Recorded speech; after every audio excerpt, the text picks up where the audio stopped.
السلام علیکم، کیا حال چال ہے؟ ٹھیک ٹھاک ہو ویورز؟ پہلی بات تو یہ ہے کہ ہمیں جس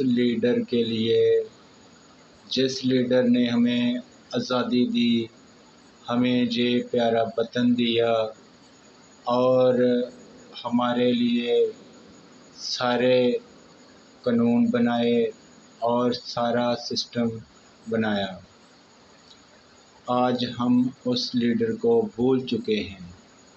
آج ہم اس لیڈر کے نظریے سے پیچھے ہٹ چکے ہیں۔ ہم اس کے نظریے کو چھوڑ چکے ہیں، جہاں تک کہ اس کی تصویر کو بھی پیچھے ہٹا دیا گیا ہے۔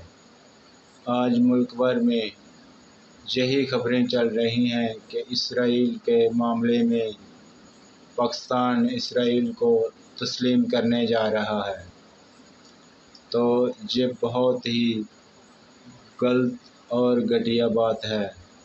پاکستان کبھی بھی اسرائیل کو تسلیم نہیں کرے گا، کیونکہ ہمارے قائد اعظم محمد علی جناح نے یہ نقاد دیا ہے کہ کبھی بھی اسرائیل کو تسلیم نہیں کرنا ہے، کسی بھی صورت میں اسرائیل کو تسلیم نہیں کریں گے اور نہیں کرنا ہے۔ علامہ اقبال اور قائد اعظم نے یہی نقاد دیا ہے۔ ان کے قاعدے کے مطابق پاکستان کا نظریہ پاکستان چلے گا، اور اسی نظریے کے ساتھ یہ بنا تھا، اور اس کا مقصد بھی اسرائیل کے سامنے ڈٹ کر کھڑا ہونا تھا۔ اس کے بنانے کا ایک ہی مقصد تھا کہ اسے اسرائیل کے مقابلے میں بنایا گیا تھا۔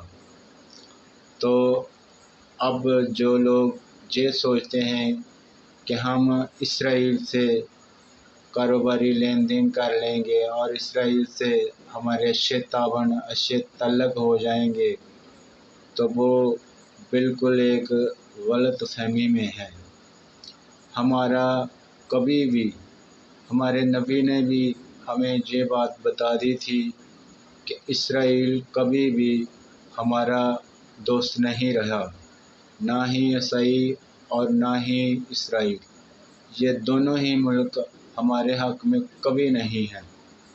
اور ایسے ہی یہ لوگ باتیں بنائے جا رہے ہیں کہ وہ کر لو، ایسے کر لو۔ 70,000 فلسطینیوں کو مروا دیا گیا ہے، اور اب فلسطین کی جگہ بھی ہتھیار لینا چاہتے ہیں۔ ایسا ممکن نہیں ہوگا۔ اس سے پہلے کہ اللہ تعالیٰ کی کوئی ایسی قحط، ایسی نازل ہو جائے گی کہ جس کے کارن یہ لوگ بالکل غرق ہو جائیں گے، بالکل تباہ ہو جائیں گے، ان کی نسلیں برباد ہو جائیں گی۔ اگر فلسطین کا ساتھ نہیں دے سکتے تو بیوقوفو، تم لوگ کس لیے پیدا ہوئے ہو؟